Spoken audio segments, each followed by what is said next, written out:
Who said 3DGS can't be interactive? Our R&D team found a way to add collision physics to 3DGS. Check this out.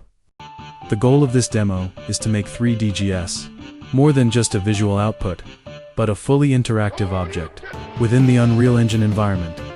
In traditional Unreal workflows, static meshes easily handle physics and character interactions.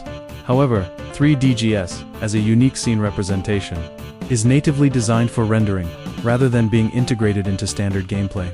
So, the focus here isn't just adding animations to a 3D template, but building a complete melee interaction system around 3DGAs.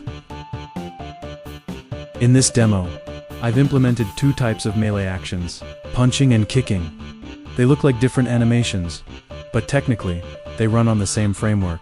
This means we're not just showcasing a kick or a punch, but a fully scalable melee interaction system. Want to know how we did it? Let us know in the comments, and I'll have them make a tutorial.